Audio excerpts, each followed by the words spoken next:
بعض انسان کے دشمن ایسے ہوتے ہیں جن کے بارے میں انسان کو پتا ہوتا ہے کہ میرا دشمن کون ہے۔ مثال کے طور پر کوئی محلے میں جھگڑا ہو گیا، لڑائی ہو گئی تو دشمنی پیدا ہو، اب بندے کو پتا ہوگا کہ بھائی میرا دشمن، تو اس سے بندہ بچ کے رہے گا، احتیاط کرے گا۔ اسی طرح بستی سے باہر کسی دوسری بستی میں، دوسرے شہر میں جھگڑا ہو گیا تو وہاں دشمنی پیدا ہو گئی، تو اب یہ بندہ اس شہر میں جب بھی جائے گا محتاط ہو کے جائے گا، کہیں بیٹھے گا تو محتاط ہو کے بیٹھے گا، احتیاط کرے گا، اپنے آپ کا دفاع کرے گا، بچاؤ کرے گا۔ تو بعض دشمن جن کے بارے میں انسان جانتا ہے کہ یہ میرا دشمن ہے، تو وہ انسانوں میں ہو تو اس کی پہچان آسان ہے، لیکن بعض دشمن ایسے ہوتے ہیں کہ جس کے بارے میں انسان کو پہچان نہیں ہوتی یا پتہ نہیں ہوتا، حالانکہ وہ انسان کے دشمنی سے بھی بڑی دشمنی رکھتے ہیں۔ ایک دشمن انسان کا انسان ہونا یہ چھوٹی دشمنی ہے، اس کا نقصان کم ہے، لیکن اگر انسان کو وہ دشمن جس کے بارے میں اندازہ نہ ہو، پتہ نہ ہو، تو اس کا نقصان زیادہ ہے۔ کیوں؟ اس لیے کہ انسان اس کے حملے سے بچ نہیں سکتا، وہ چھپ کے حملہ کرتا ہے۔ اسی طرح آپ دیکھیں، سمجھنے کے لیے بات عرض کر رہا ہوں، آپ کے گھر کے اندر آپ نے کتا پالا ہوا ہے، اب بغیر ضرورت کے کتا گھر میں نہیں پال سکتے، ناجائز ہے۔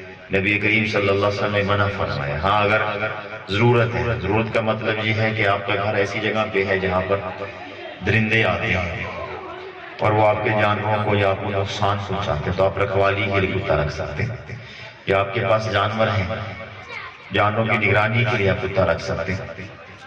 لیکن شوقیہ کتا رکھیں یا ویسے آپ کتا رکھیں تو اس کی شریعت میں اجازت نہیں ہے۔ روزانہ انسان کے نیکیوں کا جو کمایا ہوا ثواب ہوتا ہے، روزانہ کی بنیاد پر اللہ تعالیٰ وہ ثواب گھٹاتے رہتے ہیں کتا رکھنے کی وجہ سے۔ اور نبی علیہ السلام نے ارشاد فرمایا، حدیث جو مفہوم اس گھر میں کتا ہوتا ہے تو اس گھر میں رحمت کے فرشتے نہیں آتے۔ عجیب بات ہے کہ 3 باتوں کے بارے میں حضور نے فرمایا ہے کہ اس گھر میں یہ 3 چیزیں ہوں گی نا، اس گھر میں رحمت کے فرشتے نہیں آئیں گے۔ اب زہر بد جب رحمت کے فرشتے نہیں آئیں گے تو وہاں پریشانی تو آئیں گی، مصیبت تو آئیں گی، مشکلات تو آئیں گی۔ ایک فرمایا کہ وہ آدمی جو حالت جنابت میں ہے، یعنی میاں بیوی صحبت کی، غسل اس کے اوپر فرض ہو گیا تو بغیر غسل کی ناپاکی کی حالت میں جان بوجھ کے بندہ اپنے گھر میں رہے، فوراً نہا لے، پاک ہو جائے، باقی حاصل کر لے، غفلت نہ کرے، اور اتنی غفلت کرے کہ نماز بھی قضا ہو جائے، تو فرمایا پھر اس گھر میں رحمت کے فرشتے آنا بند ہو جاتے ہیں جب تک بندہ نہا نہ لے۔ اور دوسرا یہ ہے کہ اس گھر میں تصویر ہو، تصویر والے گھر کے اندر بھی رحمت کے فرشتے نہیں آتے۔ اور تیسرا، جس گھر میں کتا ہو، کتے والے گھر میں بھی رحمت کے فرشتے نہیں آتے۔ تو ضرورت کی بنیاد پہ رکھ سکتے ہیں، ضرورت کی طریق یہی ہے کہ اس کے بغیر نقصان ہو انسان، تو خواہش کے مطابق نہیں رکھ سکتے۔ تو آپ کے گھریلو پالتو کتا ہے، آپ گلی سے گزرتے ہیں تو آپ کو بھونکتا بھی نہیں ہے، کیونکہ آپ کا اپنا کتا آپ کو پہچانتا ہے۔ اور ایک وہ کتا ہے جو باہر عام محلے کے ہیں، تو وہ بھی کہیں نہ کہیں آپ کو پہچانتے ہیں، بڑھ سے بڑھ کر آپ کو بھونکے گا اور وہ نقصان نہیں پہنچائے گا، آپ بھی اس سے محتاط نہیں ہوں گے زیادہ، تھوڑا سا خیال رکھیں گے۔ لیکن ایک ایسا کتا جو بولا ہوتا ہے، باہر کا اجنبی ہے، تو وہ آپ کے اوپر بھونکتا بھی ہے، آپ پہ حملہ بھی کرتا ہے، یا آپ اپنی بستی کی دوسری بستی میں جاتے ہیں تو آپ کو کتا بھونکتا ہے، حملہ کرتا ہے، آپ کو کاٹتا ہے، نقصان پہنچاتا ہے۔ تو جو اچانک کتا حملہ کرتا ہے اس کا نقصان زیادہ ہوتا ہے۔ آپ کو پتہ چل جائے کہ یہ کتا حملہ کرنے لگے یا یہ کتا کاٹتا ہے تو آپ وہاں سے محتاط ہو کے گزرتے ہیں۔ ہم چھوٹے چھوٹے ہوتے تھے، یہ ساجو گھرلوں والی بہنی ہے، یہاں ہم جاتے تھے تو وہاں پہ ایک کتا تھا، بہت بڑا کتا رکھا تھا کسی گھر والوں نے، تو ہمیں پتا تھا بھی یہ کاٹتا ہے، اس گھر سے دور ہو کے گزرتے تھے۔ کیوں؟ اب ہمیں پتہ ہے اس کا نقصان ہے تو ہم اس سے بچ کے گزر رہے ہیں۔ تو مطلب یہ ہے کہ جس دشمن کے بارے میں آپ کو پتہ ہے نا تو آپ احتیاط کرتے ہیں، لیکن جب پتہ نہ ہو تو پھر آپ اس سے احتیاط نہیں کرتے، وہ اچانک جب حملہ کرتا ہے تو آپ کو نقصان پہنچا دیتا ہے۔ بالکل اسی طرح انسان کے بھی کئی سارے دشمن ہیں، کچھ دشمنوں کا تو انسان کو پتہ ہوتا ہے، لیکن بعض دشمن ایسے ہوتے ہیں کہ جن کا انسان کو پتہ نہیں ہوتا، جس کی وجہ سے انسان کو بہت زیادہ نقصان کا سامنا کرنا پڑ جاتا ہے۔ وہ کون سے دشمن ہیں ان کے بارے میں آج ہم نے بات سمجھنی ہے کہ انسان کا دشمن جس سے انسان کو نقصان ہوتا ہے وہ کون سے ہیں۔ میں نے بیان کے شروع میں یہ بات عرض کی تھی کہ انسان دشمن ہو اتنا نقصان نہیں ہوتا جتنا انسان کا وہ دشمن جو نظر نہ آئے وہ نقصان دیتے ہیں. تو اسی بات کو ہم نے سمجھ رہے ہیں. دیکھو وہ انسان کا جو دشمن ہے جو انسان کے لیے انتہائی خطرناک ہے وہ انسان کا اپنا نفس، یعنی انسان اپنے لیے جو دشمن ہے نا، اپنی دشمنی انسان کی اپنے ساتھ، یہ بہت بڑا دشمن ہے. اتنا بڑا دشمن ہے کہ انسان کو جب نقصان پہنچاتا ہے تو بہت بڑا نقصان پہنچاتا ہے. بھئی آپ کا دشمن جو انسان ہے وہ آپ سے بڑھ کے 2-4 تھپڑ مارے گا، آپ کے گھر کا سامان لوٹ لے گا، ڈاکو ہے، چور ہے، 1-2 جانور چھوڑ لے گا، گھر کا زیور اٹھا لے گا، اس سے بڑھ کر تو نہیں ہے نا. لیکن یہ نفس کیا کرے گا؟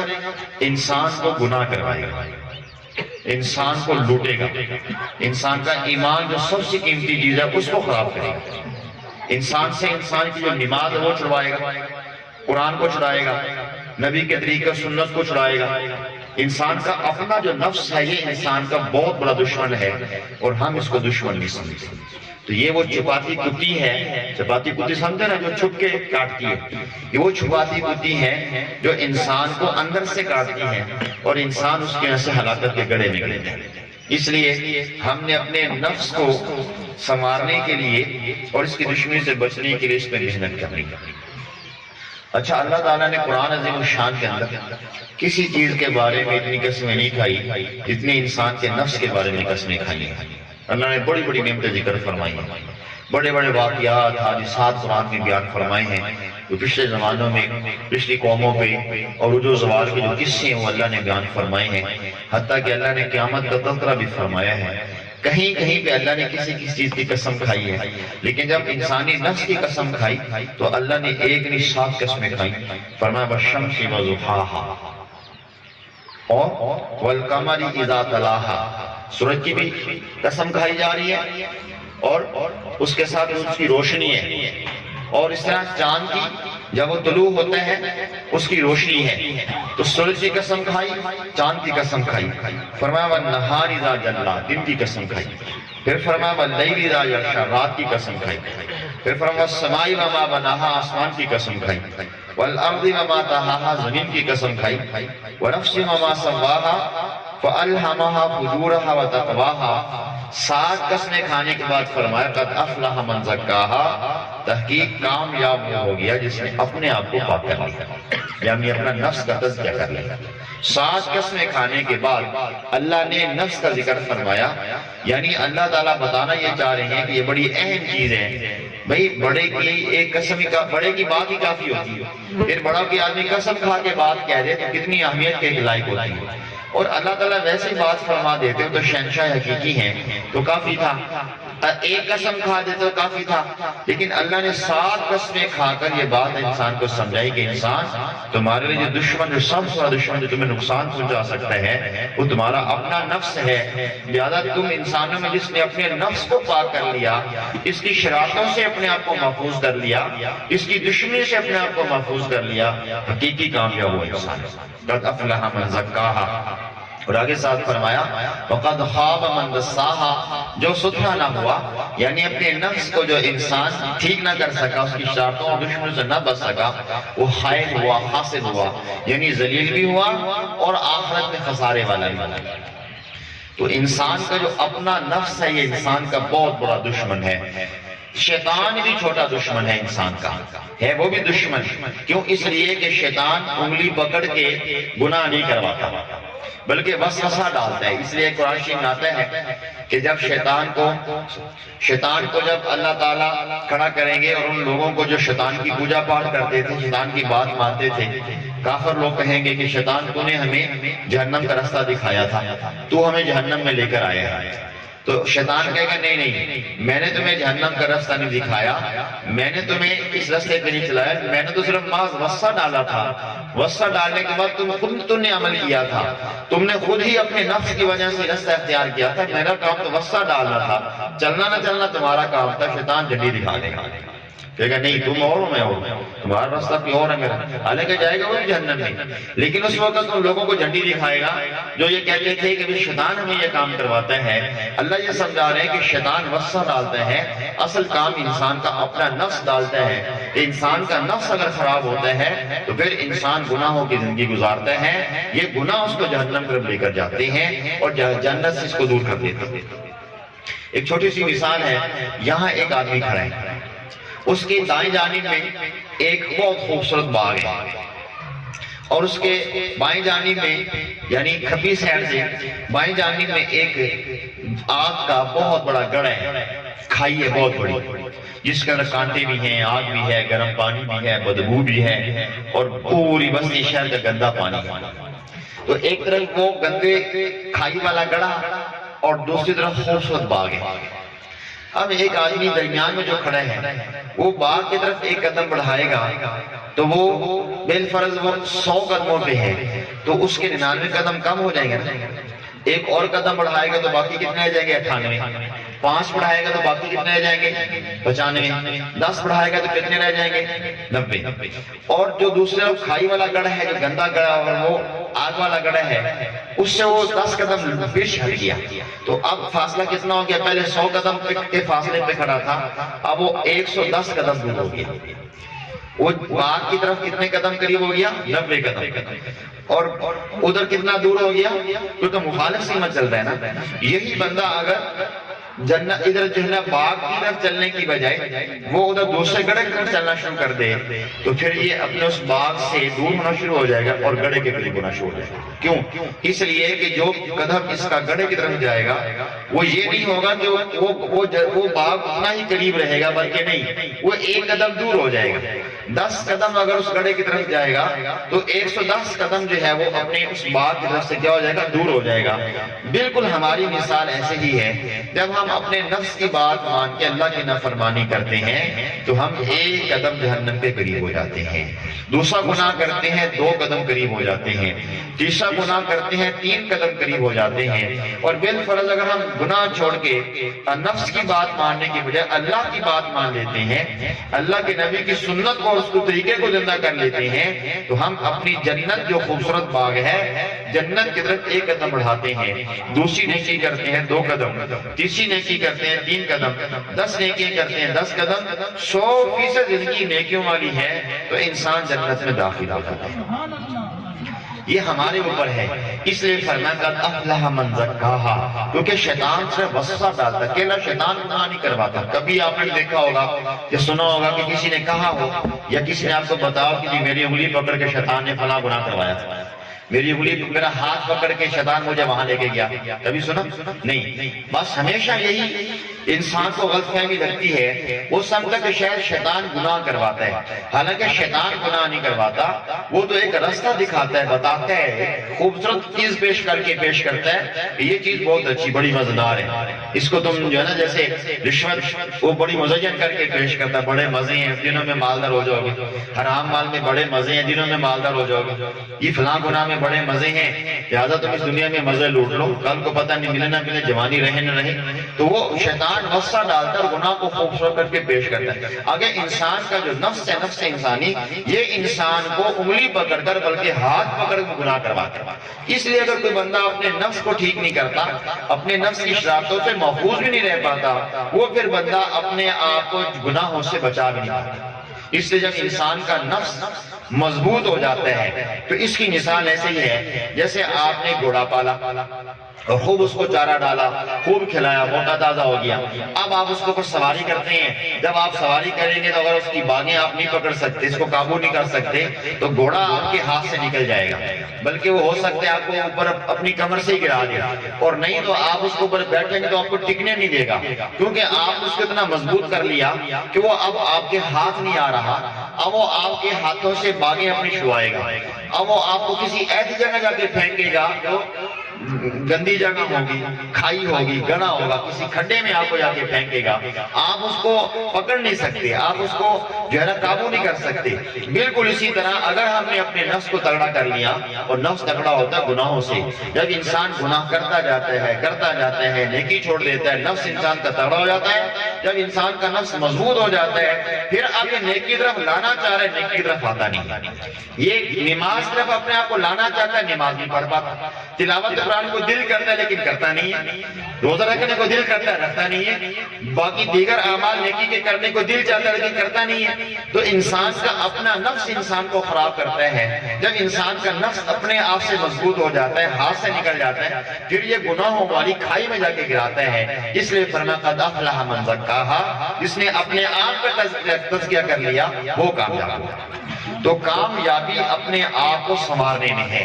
ہم نے آج تک بہت سارے دنیا کے کام سنوارے ہیں، گھروں کو سنوارا، زمینوں کو سنوارا، فرنیچر کو سنوارا، مال کو سنوارا، اور ہم نے اس زمین اس دھرتی کو پر نہ جانے کس کی چیز کو نہیں سنوارا، ہر چیز کو سنوارے. لیکن ہر چیز کو سنوارنے والا انسان، حتیٰ کہ خلا کے اندر ہوائی جہاز کے راستے بنانے والا انسان، سمندروں اور سمندروں کی گہرائیوں میں راستے بنانے والا انسان، اور اس زمین کے اوپر بہت ساری جگہوں پہ ایک شہر سے دوسرے شہر میں خوبصورت روڈ بنانے والا انسان جنت کا راستہ نہیں بنا سکا، اپنے نفس کو مزین نہیں کر سکا، اپنے آپ کو نہیں سنوار سکا. دنیا کی ہر چیز کو سنوار رہا ہے، اپنے گھروں کو بھی روشن کر رہا ہے، خوبصورت اور مضبوط بنا رہا ہے، لیکن اپنے ایمان کو خوبصورت نہیں بنا رہا. اپنے ایمان کو گندا کر کے بیٹھے ہیں، اپنے ایمان کو ضائع کرنے کی محنت کر رہا ہے، اپنے ایمان کو خراب کر رہا ہے، اپنے اعمال کو نہیں سنوار رہا. آج غریب سے غریب انسان میں اپنے گھر کو سنوار لیتا ہے لیکن اپنے ایمان اور اپنے اعمال کو نہیں سنوار پاتا. کیوں؟ اس لیے کہ جو دشمن ہے ہمارا، ہم اس کی دشمنی نہیں سمجھ پا رہے. ہم اپنے نفس کو دشمن نہیں سمجھتے اپنا. یہ وہ چھپاتی کتی ہے جو انسان کو چھپ کے کاٹتی ہے اور نقصان پہنچاتی ہے. اس لیے اپنے نفس کی عیاری کو پہچاننا بہت ضروری ہے. اللہ پاک فرما رہے ہیں قد افلح من زکاہا، جو اپنے نفس کو سنوار لیتا کامیاب ہوتا ہے. وقد خاب من دساہا، جو اپنے نفس کی کارستانیوں سے نہیں بچ پاتا فرمایا وہ خائب بھی ہوتا ہے، یعنی وہ انسان ذلیل بھی ہوتا ہے اور وہ خسارہ بھی اٹھاتا ہے. یعنی آخرت میں وہ انسان جنت کی نعمتوں سے محروم ہوا یا کم جنت کی نعمتیں ملی تھی، یہ خسارہ ہی ہے نا. تھوڑی سی مثال سے بات سمجھاتا ہوں. بھئی آپ کو 1 لاکھ روپے ملنے والا تھا، کسی نے اعلان کیا بھئی 1 لاکھ روپے تمہارے لیے آفر ہے، 8 بجے آ کے لے لینا. اب آپ جاتے ہیں 12 بجے، وہ کہتا بھی آپ 8 بجے تک تھی، اب تمہیں 1 لاکھ کی بجائے ہم صرف 20,000 دے گے. لیٹ تم نے کر دی. کیا کر دی؟ لیٹ کر دی. آپ حج عمرے پہ جا رہے ہیں، ایئرپورٹ پہ پہنچے، آپ پہلے چلے گئے تو آپ کو اگلی سیٹ مل گئی. وہ جہاز کو جب بک کرتے ہیں تو آگے سے شروع کرتے ہیں بعض دفعہ، تو اگلی سیٹ وہ آگے جو پہنچنے والا اس کو اگلی مل گئی. جو بعد میں بالکل اینڈ ٹائم پہ پہنچے اس کو سب سے آخر میں سیٹ ملی. اب آپ کہتے ہیں مجھے اگلی دو گے، نہیں آپ لیٹ ہو گئے. آپ لیٹ ہو گئے، اب آپ کو سیٹ کہاں ملے گی؟ پیچھے ملے گی. بالکل اسی طرح انسان کی مثال بھی ایسے ہی ہے کہ جب انسان کو اللہ تعالیٰ جنت دکھلائیں گے تو بڑی جنت والے کے بارے میں کہے گا اللہ مجھے وہ جنت چاہیے. اللہ فرمائے گا نہیں، تم نے لیٹ کر دیا. کیوں لیٹ کر دی ہے؟ کہ جو بندہ ایسا تھا جس نے تم سے زیادہ محنت کی ہے، جس کی دن میں نماز کوئی بھی قضا نہیں ہے، جس نے قرآن کو سیکھ کر زندگی گزاری ہے، جس نے میرے نبی کے طریقے پہ زندگی گزاری ہے، وہ تم سے اعلیٰ نمبر لے گیا، وہ تم سے اگلی سیٹ پہ پہنچ گیا، تم سے اوپر کے درجے میں پہنچ گیا. اس لیے حدیث میں نبی علیہ السلام نے ارشاد فرمایا، حدیث کا مفہوم ہے کہ اوپر کے درجے والے کی جنت کو نیچے کے جنتی والے ایسے دیکھیں گے جیسے ہم آسمان کے ستارے دیکھتے ہیں. اب اس وقت افسوس کرے گا کہ میرا بھی وہ درجہ ہوتا. اللہ فرمائیں گے نہیں، اب یہ محنت وہاں تو نے کرنی تھی، تم لیٹ ہو گئے. یہ تم نے تھوڑی کمائی کی ہے، یہ کمائی دنیا سے ہوتی تھی، اب تو چونکہ بغیر کمائی کے آیا ہے اس لیے وہ تمہیں نعمت نہیں ملے گی جو تم سے اوپر والے بھائی کو ملی ہوئی. اور اللہ نہ کرے، اللہ نہ کرے کہ کسی انسان کو اللہ پہلے جہنم میں ڈال دے. کافر تو جائیں گے جہنم میں. الحمدللہ مسلمان ہیں، مومن ہیں، کوتاہ عمل ہے، گناہ کر جاتے، توبہ نہ کی، بغیر توبہ کے مر گئے. تو اب اللہ تعالیٰ پہلے پینٹنگ کروائے گا. کیا کروائے گا؟ بھئی گاڑی کے جب ایکسیڈنٹ ہو جائے تو کہاں جاتی ہے؟ ورکشاپ جاتی ہے یا گراج میں جاتی ہے؟ بتائیں نا.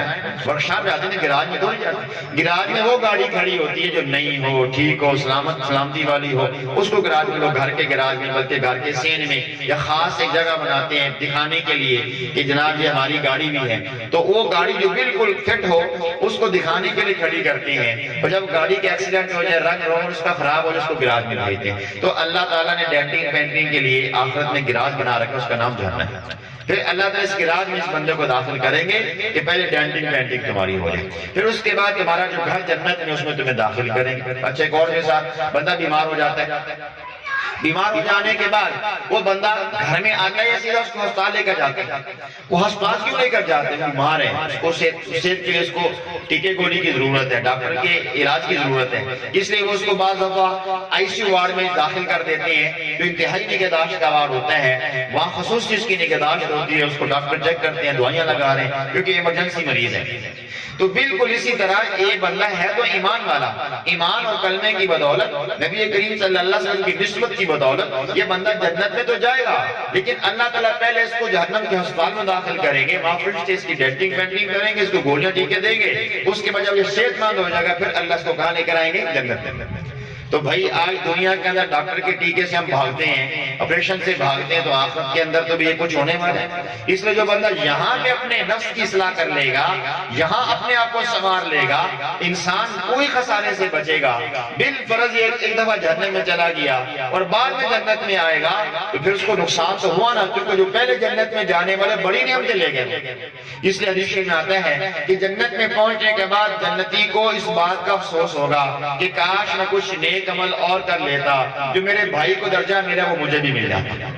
حالانکہ جنت میں پہنچا ہوا ہے، کس بات پہ افسوس ہو رہا ہے؟ بالکل ایسے جس بندے کو کہا تھا کہ صبح 8 بجے آتا تو ₹1,00,000 مل جاتا، اب تمہیں 20,000 مل رہا ہے، اب یہ کھڑا ہو کے پچھتا رہے ہیں کاش میں صبح 8 بجے چلے جاتا تو مجھے 1,00,000 مل جاتا۔ بالکل اسی طرح جنت میں اول وہلے میں جانے والے وہ ₹1,00,000 لیں گے، اور جو دیر سے جانے والے ہوں گے یہ سزا بھگتنے کے بعد جائیں گے، چلے جائیں گے جنت میں۔ جنت کی نعمتیں ان کے لیے بھی ہیں، لیکن وہ افسوس کریں گے کاش ہم یہ گناہ نہ کرتے، ان گناہوں نے ہمیں مار ڈالا، ان گناہوں نے ہمیں ہلاکت میں ڈال دیا، ان گناہوں کی وجہ سے ہم خسارے میں پڑے۔ وَقَدْ خَابَ مَنْ دَسَّاهَا، جس نے اپنے نفس کا تزکیہ نہ کیا وہ خائب بھی ہوا، وہ خاسر بھی ہوا، اس کو خسارہ اٹھانا پڑے گا۔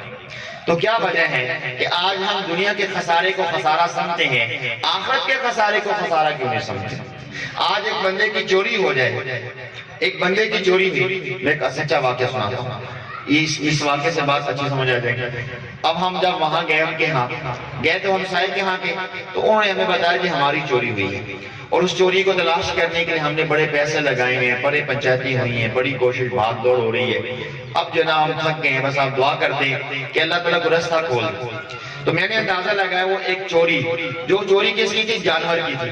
جانور بڑھ سے بڑھ کے کتنا ہوتا ہے؟ 3 لاکھ کا، 5 لاکھ ہوتا ہے۔ جو بڑی بھینس جو دودھ دینے والی ہو، جو اس کا کوئی کٹا بچہ ہو، تو کتنے کی بڑھ سے بڑھ کے قیمت ہو سکتی؟ 3 لاکھ، 2.5 لاکھ، 5 لاکھ ہے نا، اس سے بڑی تو نہیں ہے قیمت۔ تو جانور گم ہوا، اس کی تلاشی کے لیے کئی دن لگے ہوئے، افسوس میں پڑے ہوئے، سارا گھر رنجیدہ ہے، سارے لوگ پریشان ہیں کہ ہمارے جانور کی چوری ہوگی، جانور کی چوری ہوگی۔ یہ ایک جانور چوری ہوا یا 2 جانور چوری ہوئے، وہ کئی دن سے پریشان، کھانا اچھا نہیں لگ رہا ان کو، جو ہے نا دیگر زندگی کے معاملات اور خوشی کے معاملات اچھے نہیں لگ رہے۔ نبی کریم صلی اللہ علیہ وسلم نے فرمایا جو بندہ فجر کی نماز میں جان بوجھ کے سوتا رہے اور اس کی نماز قضا ہو جائے، گویا اس کا سارا گھرانہ ہی لٹ گیا، سارا مال امال مویشی، اس کے بیوی بچے سب تباہ و برباد ہو گئے۔ کیوں؟ دنیا میں نظر تو نہیں آ رہا، لیکن جنت جو کہ اللہ نے چھپا رکھی ہے، جہنم بھی چھپا رکھی ہے۔ حقیقت میں جب یہ بندہ اس دنیا سے آخرت میں جائے گا، جب اللہ پردے کھولیں گے، اس کو فجر کی نماز جان بوجھ کے چھوڑنے کا اتنا خسارے کا سامنا کرنا پڑے گا، وہ محسوس کرے گا جیسے دنیا میں جو نعمتیں ملی سب کچھ چھوٹ گیا مجھ سے، اتنا بڑا خسارہ۔ یہ ایسا کیوں ہوتا ہے کہ دنیا کا مال دولت ہم سے چھینے تو ہمیں افسوس ہوتا ہے، ہم سے نماز نہ پڑھی جائے، ایک صفحہ قرآن شریف کی تلاوت کا نہ کیا جائے، نبی کی سنت چھوٹ جائے، ہمیں افسوس نہیں ہوتا۔ وجہ یہ ہے ہمارا ایمان کمزور ہو چکا ہے اور ہمارا نفس مضبوط ہو چکا ہے، یہ نفس ہمیں اس بات طرف آنے ہی نہیں دیتا کہ اتنا نقصان ہوا ہے کہ نہیں۔ تو ہمیں اپنے آپ کو سنوارنے کے لیے محنت کرنی ہوگی۔ اچھا بھی کوئی بندے کو بیماری لگ جائے تو اس کا علاج ڈاکٹر کے پاس ہوتا ہے، ہسپتال میں مختلف ہسپتال بنے، مختلف ڈاکٹر ہیں، یہ جگر کا ڈاکٹر ہے، یہ دل کا ڈاکٹر ہے، یہ گردے کا ڈاکٹر ہے، اور یہ جو ہے نا وہ دماغ کا ڈاکٹر ہے، یہ کان کا ڈاکٹر ہے، یہ ناک کا ڈاکٹر، مختلف ڈاکٹر ہے۔ جو بیماری ہوتی بندہ جا کے علاج کروا لیتا ہے۔ تو نفس کی ایک بیماری جو گناہوں کی بیماری ہے، اس کا ڈاکٹر کون ہے؟ تو اللہ کے نبی صلی اللہ علیہ وسلم نے اس کے بارے میں نشاندہی کی ہے کہ انسان کا دل مریض ہو جاتا ہے، انسان کے دل کے اوپر زنگ چڑھ جاتا ہے، انسان کے دل کو بھی بیماریاں لگ جاتی ہیں۔ تو اللہ کے نبی نے فرمایا اس کا جو زنگ اتارنے کا جو سائیکل ہے، جو پالش ہے، اور اس کو جو بیماری کا جو علاج ہے، وہ اللہ کا کلام ہے۔ قرآن پڑھو گے دل صاف ہوگا، قرآن پڑھو گے دل منور ہوگا، قرآن پڑھو گے دل کے اوپر روشنی آئے گی، قرآن پڑھو گے جیسے دیگچی کو مانجنے کے بعد وہ دیگچی چمک جاتی ہے، اور جو کلی والے برتن ہوتے ہیں اس کو لوگ کلی کرواتے ہیں تو چمک جاتی ہیں، بالکل اس طرح گندا دل گناہوں کے بعد جب انسان تلاوت کرتا ہے، ذکر کرتا ہے، اللہ اللہ اللہ کی ضربیں لگاتا ہے، تو انسان کا دل کے اوپر پالش آ جاتی ہے، انسان کا دل صاف ہو جاتا ہے۔ یہ میرے پاس ایک گلاس پانی کا ہے، اس کے اندر میں مٹی ڈال دیتا ہوں تو میلا ہو جائے گا نا۔ اس طرح انسان کا دل اللہ کی عبادت کو چاہتے ہیں، لیکن گناہ جب ہوتے ہیں تو گناہوں کو دل میلا ہو جاتا ہے۔ اب جب میلا پانی میں دیکھوں گا پینے کو میرا دل نہیں کرے گا، کیوں نہیں کرے گا؟ پانی میلے ہے۔ اس طریقے سے جب انسان کا دل گناہوں سے میلا ہو جاتا ہے تو نیکی کرنے کو دل نہیں چاہتا۔ اب اس گندے پانی کو پاک کیسے کرنا ہے؟ اللہ کے نبی نے فرمایا تم توبہ کرو گے یہ دل پاک ہو جائے گا۔ التائب من الذنب کمن لا ذنب لہ، تم توبہ کرو گے دل کیا ہو جائے گا؟ بالکل پاک ہو جائے گا، جتنا مرضی داغدار ہے یہ گناہوں سے پاک ہو جائے گا۔ اب ایک اور مثال سمجھاؤ، اس پانی کے اندر میں اور پانی ڈال دوں، یہ پانی اوپر سے نکلتا ہے، پھر اور ڈالتا ہوں، پھر اور ڈالتا ہوں، پھر ایک وقت آئے گا جو میرے پاس صاف پانی تھا گندا ہو گیا تو یہ پھر صاف ہو جائے گا، پھر میرا پینے کو دل چاہے گا۔ اس طریقے سے توبہ کرنے کے بعد جب انسان صبح و شام اللہ کا ذکر کرتا ہے، اللہ اللہ سبحان اللہ لا الہ الا اللہ، اور وہ مسلسل اللہ کا ذکر کرتا ہے، وہ مسلسل اللہ کے ذکر کا نور جب دل میں جاتا ہے بار بار تو اندر کا گندا پانی نکلتا رہتا ہے، نکلتا رہتا ہے۔ ایک وقت آتا ہے کہ انسان کا دل بالکل صاف شفاف ہو جاتا ہے، پھر انسان کو بستر پکڑتا نہیں ہے، جو ہی اذان ہوتی ہے انسان اٹھ کے مسجد پہنچ جاتا ہے، پھر انسان کو محنت نہیں کرنا پڑتی، دل کرتا ہے میں قرآن کی تلاوت کروں، دل کرتا ہے میں نیکی کروں، دل کرتا ہے کہ صدقہ خیرات کروں، پھر انسان کا دل کرتا ہے کہ میں اللہ کی عبادت کروں اور میں اللہ کے نبی کے طریقے کو اختیار کروں، پھر انسان کا دل کرتا ہے۔ اس لیے اللہ فرما رہا ہے قد افلح من زکاہا، جس نے اپنے آپ کو پاک کر لیا وہ کامیاب ہو گیا۔ کامیابی یہ نہیں ہے کہ تمہارے پاس مال کتنا اکٹھا ہو گیا، کامیابی یہ ہے کہ آخرت کے اعمال تمہارے پاس کتنے ہیں۔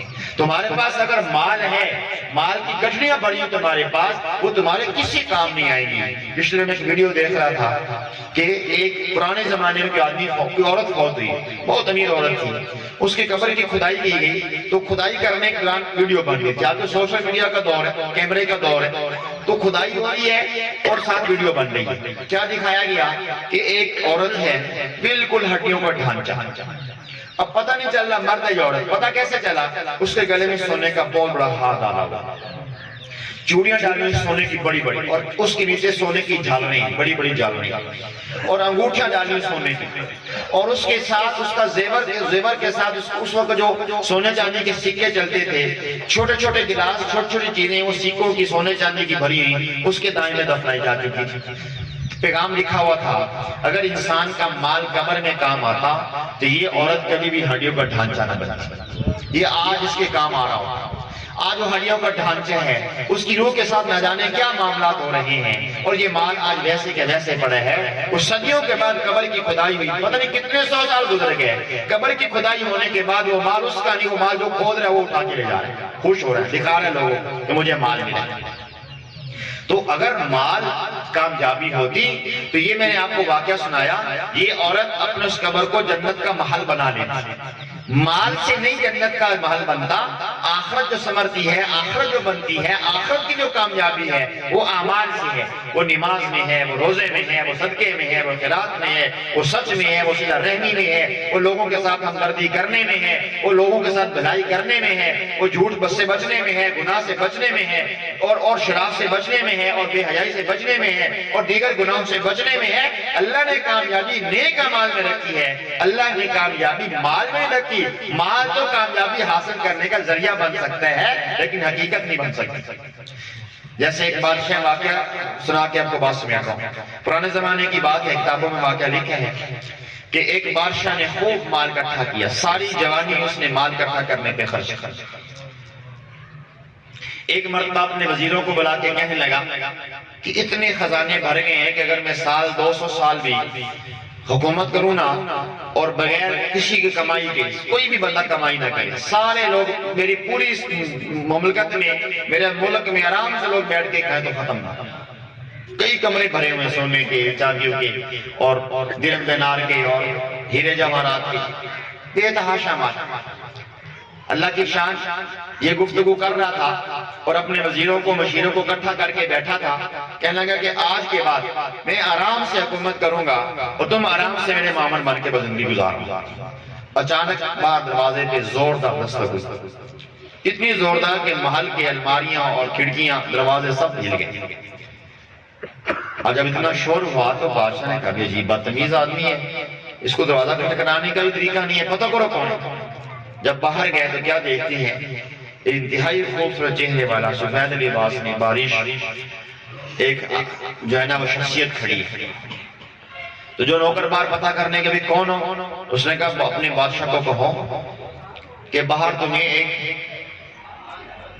مہمان ملنے آیا ہے۔ تو اس نے کہا بھئی وہ بادشاہ ہے، تم اس کو پیغام بھیجو۔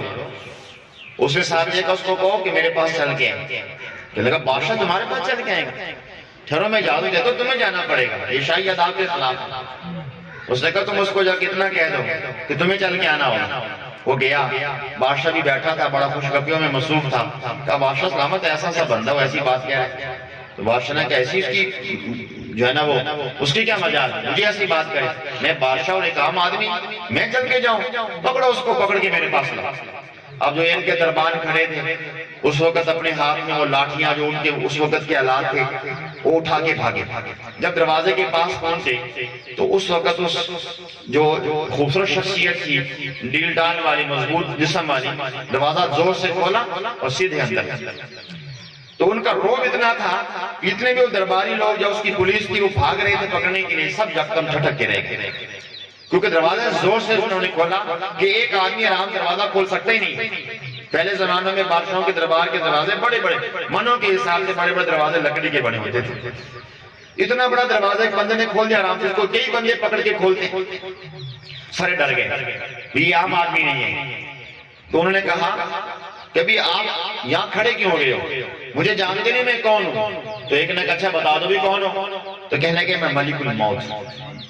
اتنی بات کہی کہ میں اسرائیل ہوں۔ اب سارے پیچھے بھاگ رہے ہیں، کوئی ادھر بھاگ رہا ہے، کوئی ادھر بھاگ رہا ہے۔ اب بادشاہ کھڑا ہو گیا، ملک الموت کا نام سن کے اس کے تو جو ہے نا ہوش اڑ گئے۔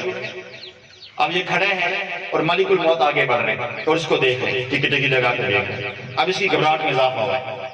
جو ہی ملک الموت قریب ہوئے تو بادشاہ ملک الموت کو کہنے لگا کہ آپ کس لیے آئے ہیں؟ کہنے لگے میں پوچھ کے نہیں آتا، میں جب بھی آتا ہوں میں اللہ کے حکم سے آتا ہوں۔ اچھا مجھے تھوڑی سی اجازت دے دیں، مہلت دے دیں کہ میرے پاس جو خزانے میں اس کا انتظام کر لوں۔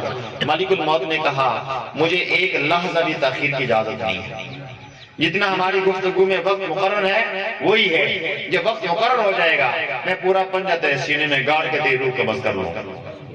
مجھے آج تک کسی کی اجازت لینے کی ضرورت اور نوبت نہیں ہے، میرے سامنے موت کو حوالے کر دیا گیا ہے۔ مجھے جب اللہ کا حکم ہوتا ہے تو میں اسی میں نہ تاخیر کرتا ہوں نہ جلدی جاتا ہوں، اسی میں جا کے انسان کی روح قبض کر لیتا ہوں۔ اب بادشاہ جو ہے نا وہ گھبرا گیا۔ اب چونکہ جس جگہ بیٹھا تھا پیچھے اس کے خزانوں والے کمرے تھے، تو خزانے کو دیکھ کے مخاطب کو کہتے ہیں کہ لعنت ہو تجھ پر میرے خزانے کہ میں نے ساری زندگی تجھے اکٹھا کرنے اور اپنے ملک کو خوبصورت انداز میں چلانے کے لیے، اکٹھا کرنے کے لیے میں نے کھپا دی، جوانی کھپا دی، عمر کھپا دی۔ جب میں بوڑھا ہو گیا، آرام سے حکومت کرنے کا وقت آیا، اب تو آج میرے کچھ کام نہیں آ رہا۔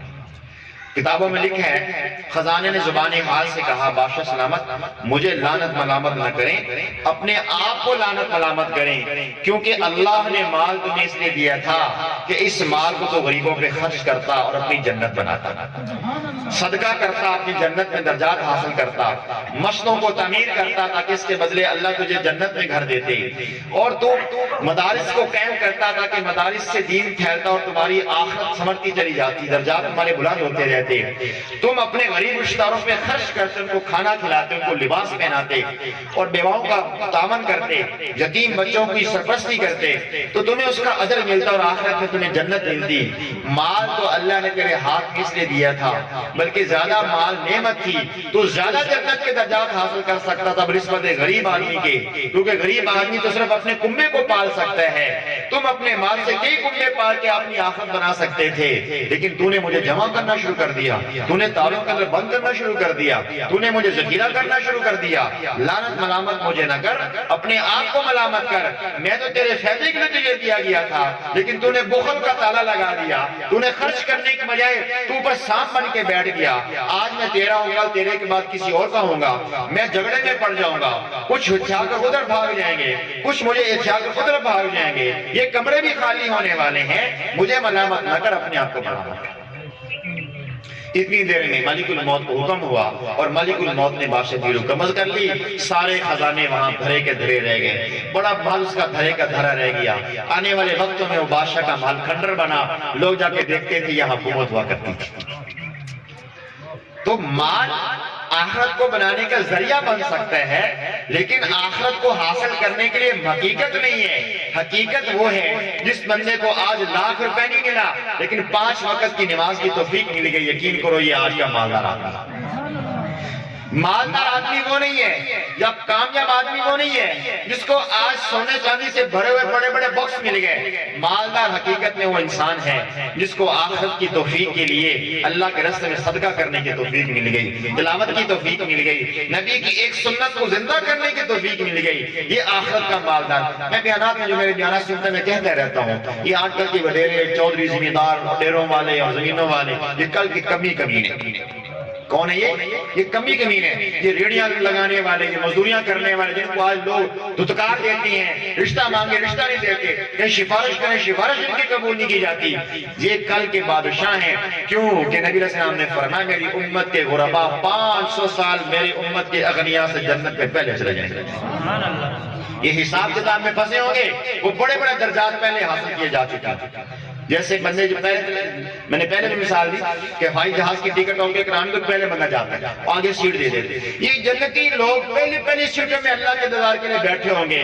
یہ حساب کتاب کوئی 1000 سال کے بعد آپ پہنچے گا، کون ہے جی؟ فرا چودھری صاحب آئے ہیں، جب جان چھوٹ گئی ہے، پیچھے بیٹھے یہ ریڈی میں کیا کہے گا؟ پیچھے بیٹھے۔ یہ کچے مکان میں اس کا دل کرتا تھا کوٹی ہو، گاڑی ہو، میرے پاس سائیکل کی بجائے موٹر سائیکل ہو، میرے پاس سہولیات ہو، صبح و شام تک روٹی مجھے ملے، میرے بچوں کو اچھا لباس ملے، اچھا جو ہے نا سردی اور گرمی کے اچھے کپڑے اور جوتے مجھے ملے، لیکن خواہشات پورا نہیں کر سکتا تھا۔ غربت تھی، مزدور آدمی تھا، بیچارہ کماتا تھا، شام کو ختم ہو جاتا تھا، اسی قسم خوشی میں اسی خواہشات میں زندگی گزر گئی کہ کل امیر ہو جاؤں گا۔ حدیث میں فرمایا کہ مال کے انتظار میں کہ میری اچھی ضرورتیں پوری ہوں، انتظار کرنا بھی عبادت ہے۔ غریب کا یہ انتظار کرنا کہ حالت اچھی ہو جائے، یہ بھی اللہ نے عبادت بنا دی۔ پھر دوسرا آئے گا 1500 سال کے بعد، آگے جان چھوٹ گئی آگے ہوں، وہاں پھنسا رہا ہوں انتظام، میں نے اپنے مربوں کا، اپنی زمینوں کا اور اپنی تجارت کا حساب دیتا ہے۔ کوئی 2000 سال بعد آئے گا، یہ کہے گا پیچھے بیٹھ جاؤ، یہ ادھر یہ پچھلے درجے، یہ پچھلے درجے کے لوگ ہوں گے، 91 درجے کے لوگ ہوں گے۔ ہاں یہ ہے کہ جس کو اللہ مال بھی دے اور ساتھ عبادت کی توفیق بھی دے یہ اس کا فضل ہے، یہ اس کا انعام ہے جس کو مرضی عطا کرے۔ لیکن عمومی طور پر ایسا ہوتا نہیں ہے۔ جب اللہ مال دیتے ہیں تو انسان کے اندر وبال بھی آ جاتا ہے، متکبر بن جاتا ہے، نمازوں کو چھوڑنا شروع کر دیتا ہے، دین کی تعلیم سے پیچھے ہٹ جاتا ہے۔ ہم مدارس میں بھی دیکھتے ہیں امیروں کے لوگ بہت تھوڑے ہوتے ہیں، غریبوں کے لوگ بہت زیادہ ہوتے ہیں۔ خوش ہو جائیے، کیوں کہ ان لوگوں کو اللہ نے اپنا قرآن دے دیا، اپنی دین کی تعلیم کی توفیق دے دی، کیونکہ اللہ ان کو بلا حساب جنت داخل کرنا چاہتا ہے۔ ہمارے حضرت فرماتے ہیں کہ کل قیامت کے دن اللہ رب العزت دین کے پڑھنے والے طالب علم اور ایک عالم سے حساب لیتے ہوئے حیا فرمائیں گے، حساب نہیں لیں گے۔ اعلان ہوگا کہ میں آج تم سے حساب نہیں لیتا، کیوں یا اللہ ان سے حساب کیوں نہیں لیا جا رہا؟ اللہ فرمائیں گے میں نے ان کے سینے میں اپنے قرآن اور اپنے نبی کے فرمان کو اس نہیں رکھا کہ آج سب کے سامنے ان کو میں رسوا کروں، نہیں، جس نے میرا دین سیکھے ہے، میرے محبوب کے فرمان کو اپنے سینے میں اکٹھا کیے ہے، آج مجھے حیا آتی ہے ان کا حساب لیتے تو بلا حساب جنت داخل کرتا۔ اس لیے ہم یہ بات سمجھ لیں کہ انسان اپنے نفس کو جتنا پکیزہ کرے گا آخرت میں اتنی بڑی شاہی اس کو ملے گی۔ اللہ نے آخرت کو ملکن کبیرہ فرمایا، یہ سلطنت عظیم سلطنت ہے، اور دنیا کو کیا فرمایا؟ قل متاع دنیا قلیل، یہ دنیا تھوڑی سی متاع ہے، اور آخرت فرمایا ملک عظیم ہے۔ یہ ملک عظیم کہاں سے ملتا ہے؟ اس دنیا میں ایک اعمال سے ملتا ہے۔ جب انسان اپنے نفس کی شرارتوں سے بچ کر گناہ کی زندگی چھوڑ کر توبہ طیب ہو کر نیکی کی زندگی اختیار کر لیتا ہے، اللہ اس کو جنت کا وارث بنا دیتے ہیں۔ حدیث میں آتا ہے آخری جنتی جب جہنم سے نکال کر جنت داخل کیا جائے گا، آخری جنتی کو اس دنیا کی 70 گنا زیادہ جو زمین و آسمان کی پیمائش ہے، یہ اس دنیا کی سلطنت سے 70 گنا زیادہ آخری جنتی کو جو بالکل آخر درجے کو ہوگا بڑی جنت ملے گی، اور اعمال والوں کو تو پتہ نہیں اللہ جانتے کتنی بڑی ملے۔ حدیث میں آتا ہے کافر کو اللہ کھڑا فرما دے قیامت کے دن، اچھا پوری روئے زمین کو سونا بنا دو، وہ تم اللہ کے راستے میں خرچ کرو یا تم مجھے دو، تو تم اس جہنم کے عذاب سے بچنے کے لیے دے دو گے؟ کہ ہاں اللہ، وہ پوری زمین میں سونے کی تمہیں آپ کو دے دوں گا تاکہ جہنم کے عذاب سے بچ جائے۔ اللہ فرمائیں گے دنیا میں اس سے بھی سستا سودا تھا، تجھے میرے نبیوں نے آ کے، میرے بندوں نے آ کے بتایا تھا ایمان لے آؤ، اور مفت میں ایمان مل رہا تھا، وہ مفت میں تم نے ایمان نہیں لیا، تو آج یہ سودا تو کیسے کرے؟ اس وقت کافر پچھتائے گا، کہے گا یا لیتنی کنت ترابا، ہائے کاش میں کیا ہو جاتا، مٹی ہو جاتا۔ اب آخر میں اللہ کا قرآن سنیے، اللہ کیا فرماتے ہیں؟ وَتُوبُوا إِلَى اللَّهِ جَمِيعًا أَيُّهَا الْمُؤْمِنُونَ لَعَلَّكُمْ تُفْلِحُونَ۔ اس آیت کا مفہوم یہ ہے کہ تم سب کے سب توبہ کرو تاکہ تم فلاح پا جاؤ۔ اس کا مطلب یہ ہے کہ تزکیہ نفس میں کامیابی ہے، درہم دینار میں کامیابی نہیں ہے، اور فرمایا قد افلح من تزکا، اپنے نفس کو پاک کرنے میں اور توبہ کرنے میں کامیابی ہے، زمینیں اکٹھی کرنے میں نہیں ہے۔ قد افلح المؤمنون الذين هم في صلاتهم خاشعون، خشوع و خضوع سے نماز پڑھو، کیوں؟ تاکہ تمہیں کامیابی ملے۔ معلوم اور نماز میں کامیابی ہے، دنیا کے مال و متاع میں کامیابی نہیں ہے۔ اور آگے فرمایا وذالک جزاء من تزکا، یہ بدلہ ہے اس بندے کا جو ستھرا ہوا۔ معلوم ہوا کہ جو انسان کامیابی چاہتا ہے اس کو چاہیے کہ اپنے نفس کو صاف کر لے اور نیکی والی زندگی اختیار کر لے، اس کو کامیاب فرما دے۔ تو آج ہم سب توبہ کرتے ہیں، ہمارے یہاں اکٹھے ہونے کا مقصد بھی یہی ہے، جہاں دین کی باتیں ہوتی ہیں، جہاں اللہ کے رسول کی محبت کی باتیں ہوتی ہیں، وہاں برکتیں اترتی ہیں۔ یہ اکٹھے ہونا ہمارا کھانا مقصد نہیں ہے، بلکہ ہمارا اکٹھا ہونے کا مقصد یہ ہے کہ ہم دین کی بات کو سمجھیں اور آئندہ کے بعد ایک ایسی زندگی گزارنے کا ارادہ کریں کہ جو اللہ اور اللہ کے رسول کی چاہیے، من چاہیے نہیں، اللہ کے رسول۔ اللہ ہماری توبہ کو قبول فرمائے، اور اللہ رب العزت ہمیں باطنی بیماریوں سے محفوظ رکھے۔ اللہ رب العزت سے دعا کرتے ہیں کہ اللہ تعالیٰ ہمیں دنیا و آخرت میں ہمیشہ طاعت کی عزت نصیب فرمائے اور معصیت کی زندگی سے محفوظ فرمائے۔ وآخر دعوانا الحمدللہ رب العالمین۔